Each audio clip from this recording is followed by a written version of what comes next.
नमस्कार। अपनी मूल बात शुरू करने से पहले आइए एक खेल खेलते हैं। दिखाई गई तस्वीरों में से बताइए कौन गोरा है कौन काला। आपने रंग की भिन्नता के आधार पर इस सवाल का जवाब दिया। दिखाई गई इन तस्वीरों को देखकर बताइए कि कौन स्त्री है कौन पुरुष। आपने लिंग की भिन्नता के आधार पर इस सवाल का जवाब दिया। अब इन तस्वीरों को देखकर बताइए कौन चाइनीज है कौन अफ्रीकन। आपने नस्ल की भिन्नता को देखकर इस सवाल का जवाब दिया। अब इन तस्वीरों को देखकर बताइए कि कौन ब्राह्मण है कौन शूद्र है। अब यहां पर आप जवाब नहीं दे पा रहे हैं। क्यों? क्योंकि यहां पर कोई प्रत्यक्ष भिन्नता नहीं आपको दिखाई देती। इस वार्तालाप की शुरुआत में जो सवाल आपसे पूछे गए थे, पहला सवाल था आपका रंग के आधार पर, दूसरा सवाल था आपका लिंग के आधार पर, तीसरा सवाल था नस्ल के आधार पर देखकर आपने उनका जवाब दिया। तो जब उन सवालों का आपने जवाब दिया कि ये गोरा है ये काला है ये स्त्री है ये पुरुष है ये अफ्रीकन है ये चाइनीज है, तब क्या आपने कोई भेदभाव किया? तब आपने क्या कोई गलत बात की? नहीं की। लोगों में रंग का, लिंग का, नस्ल का भेद होता है, ये सच्चाई है। ये आधार वास्तविक हैं और जब इन आधारों के अनुसार हम लोगों में भिन्नता देखते हैं तो उसमें हम कोई बुरी बात नहीं करते। बुरी बात वहां शुरू होती है जब हम इन आधारों पर लोगों से भेदभाव करते हैं, किसी को कुछ स्पेशल अधिकार दे देते हैं, किसी से अधिकार छीन लेते हैं। जब आप स्त्रियों के प्रति भेदभाव करने लगते हैं कि उन्हें बोलने का अधिकार नहीं, घर से निकलने का अधिकार नहीं, तब वो भेदभाव बनता है। लेकिन तब वो भेदभाव नहीं है जब आप कहते हैं ये स्त्री है ये पुरुष है। ये वास्तविकता है, स्पष्ट दिखने वाला भेद है। मेरा हमेशा से मानना है कि भेदभाव के जो अनेकों प्रकार हैं उसमें सबसे नीचतापूर्ण और सबसे मूर्खतापूर्ण जो आधार है वो जाति का है। क्यों?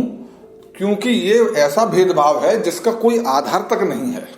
रंग के आधार पर किया गया भेदभाव में भेदभाव करना बुरी चीज है, लेकिन रंग का आधार वास्तविकता तो है।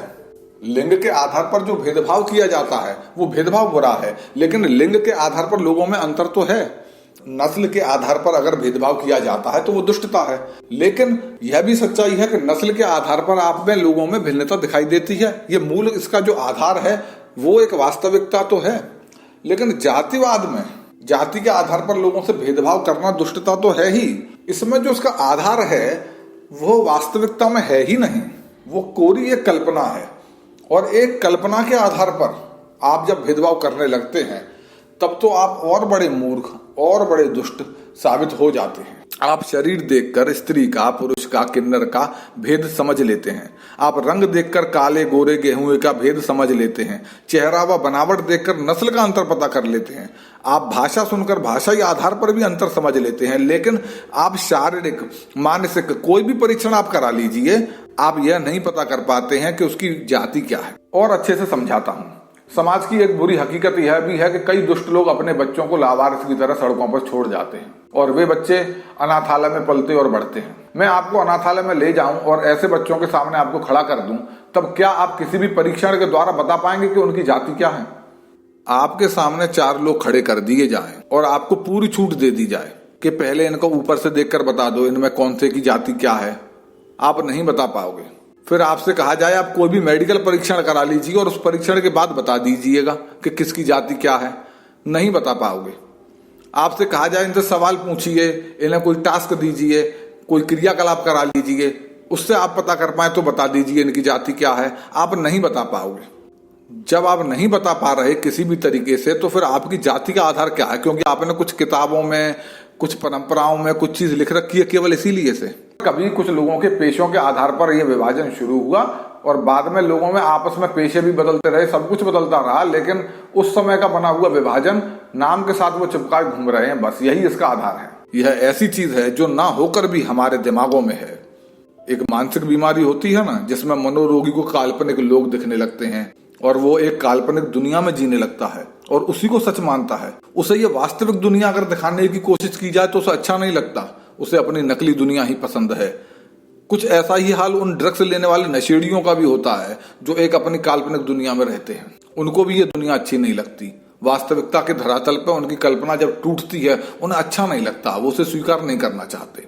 उसी तरह के पागल उसी तरह के नशेड़ी वे लोग हैं जो जातिवाद की एक काल्पनिक दुनिया गढ़े हुए हैं और उसे सच बताने पर तुले हुए हैं, और वो उस दुनिया को टूटते हुए नहीं देखना चाहते।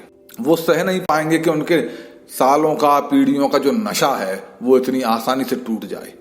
बड़े दुख की बात है कि जिस चीज का कोई आधार तक नहीं, वह निराधार चीज हमारे समाज को बांटने का आधार बना दी गई। वह निराधार चीज लंबे अरसे से लेकर आज तक हमारे खाने पीने, उठने बैठने से लेकर शादी ब्याह और राजनीति तक का आधार बनी हुई है। हमें जरूरत है कि हम जागें और जगाएं लोगों को कि वे छोड़ दें इस मूर्खता को, ताकि कुछ वास्तविक आधारों पर बात हो, ताकि कुछ वास्तविक सफलताएं अर्जित हों, ताकि कुछ वास्तविक शांति लोगों को मिले।